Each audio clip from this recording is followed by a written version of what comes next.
Bom dia, quinto ano, tudo bem? Na aula de hoje de Ciências, nós iremos estudar sobre a preservação da água, aqui na página 33 e 34 da apostila, e faremos as atividades das páginas 35 e 36, apenas até o exercício número 3. Então, eu vou explicar aqui para vocês sobre a preservação da água. A água, como vocês já sabem, né, é um recurso que é fundamental para a existência da vida, como vemos nos dias de hoje, né? Tudo que a gente vê depende da água. Porém, existem atitudes humanas, intervenções humanas que podem contaminar os corpos d'água. E para preservar essa água, então, a água e o meio ambiente, existem algumas medidas que podem ser adotadas para evitar a poluição e o desperdício desse recurso tão importante para nós, que é a água. Então, o primeiro recurso é o tratamento de esgoto. A água, depois que a gente usa nas nossas casas para dar descarga, para lavar louça, tomar banho, essa água ela fica suja depois desse uso. E ela precisa ser encaminhada para estações de tratamento de esgoto antes de retornar ao ambiente. Porém, apenas 40% da população brasileira é atendida com esse recurso de tratamento do esgoto. Então, a maioria da população, outros 60% da população, não recebe esse tratamento devido para o esgoto. Então, o que acontece com essa água? Ela é despejada diretamente em rios, córregos e no mar, e também em outros corpos d'água, sendo um importante fator de poluição e contaminação da água desses corpos d'água.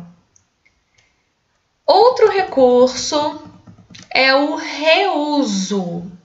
A água que passa pelas estações de tratamento de esgoto pode ser utilizada nas atividades em que a água não precise ser potável, ou seja, uma água que a gente não vai beber, como regar as plantas ou então lavar as ruas, como temos o exemplo desse caminhão-pipa aqui usando água de reuso. O reuso da água também pode ser realizado em casa, como por exemplo, reaproveitar a água da máquina para lavar o chão.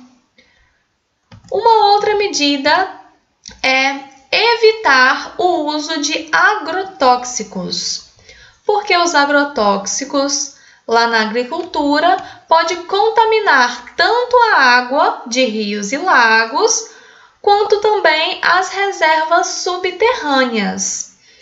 E por isso é importante evitar o uso desses agrotóxicos, procurando alternativa para o controle de pragas, para tentar evitar essas pragas de uma forma mais ecológica e menos prejudicial, tanto para a água quanto também para o solo. Como, por exemplo, utilizar as joaninhas para combater naturalmente as pragas em uma plantação, por exemplo, porque as joaninhas elas comem os pulgões que atacam as plantações, então é um recurso natural contra as pragas. Outro recurso é evitar o derramamento de óleo e outros produtos em rios e oceanos. Porque quando o óleo é derramado, ele pode causar poluição de uma imensa quantidade de água. E por isso as indústrias e os navios devem tomar todos os cuidados para evitar que aconteça esse tipo de acidente, de derramamento de óleo. E em casa a gente também pode ajudar separando o óleo que foi usado em frituras separando em uma garrafa PET para que seja levado até um local de reciclagem. Porque se a gente deixar o óleo descer pelo ralo da pia, isso vai ser derramado em corpos d'água e vai causar a poluição dessa água. Então, por isso que o óleo utilizado em casa precisa ter um descarte correto, que é reservá-lo numa garrafa PET e entregá-lo num ponto de coleta de reciclagem. E outro recurso também é a reciclagem e a destinação adequada de todo lixo que pode ser reutilizado. Então, essa reciclagem diminui o uso de recursos naturais, como a água, porque a água ela é utilizada na fabricação de produtos, como a gente já sabe. As indústrias utilizam água para fabricar produtos. Então, se a gente separa resíduos para reciclagem, materiais recicláveis, a gente reduz o uso dessa água que a indústria gastaria para produzir um novo produto. Então, por isso é importante a gente separar o que é reciclável do que não é.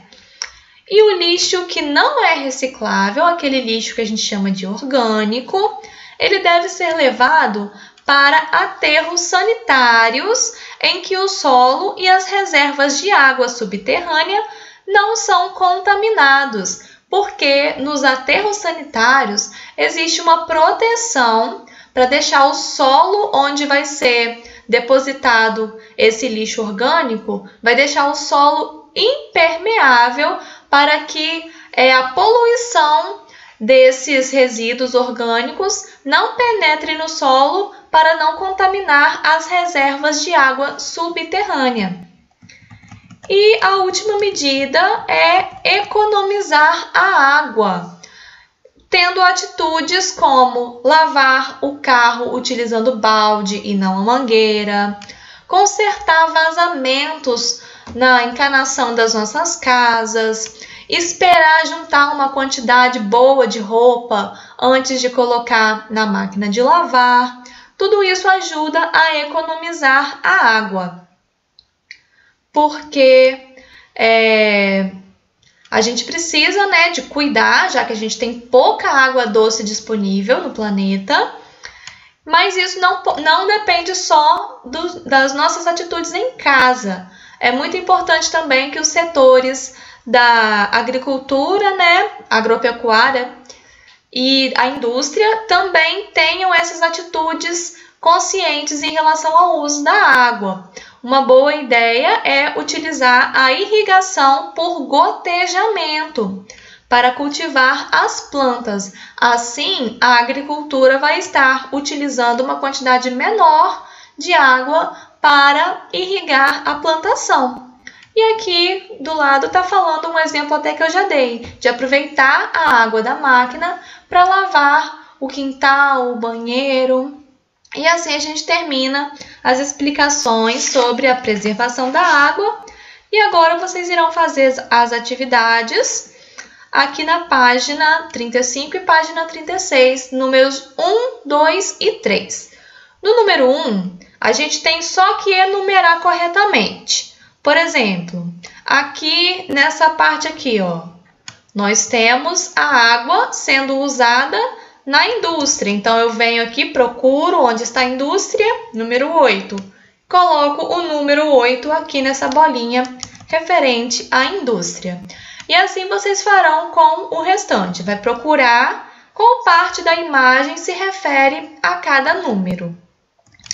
No número 2, vocês irão explicar no caderno qual é a relação entre ter água chegando nas torneiras da nossa casa e a preservação das matas ciliares. Então, vocês irão dizer qual é a importância das matas ciliares para que o volume de água se mantenha elevado para que chegue água na nossa torneira. Isso que vocês irão explicar. Por que as matas ciliares são tão importantes nesse caso? E o exercício número 3, vocês irão fazer a leitura desse trecho para responder as letras A, B, C e D, tá bom? Então, é só fazer a leitura para responder de acordo com o que está falando no texto. Exercício 4, nós não iremos fazer. E assim a gente termina a nossa aula de hoje. Qualquer dúvida, estou à disposição. Beijo para vocês e até a próxima aula!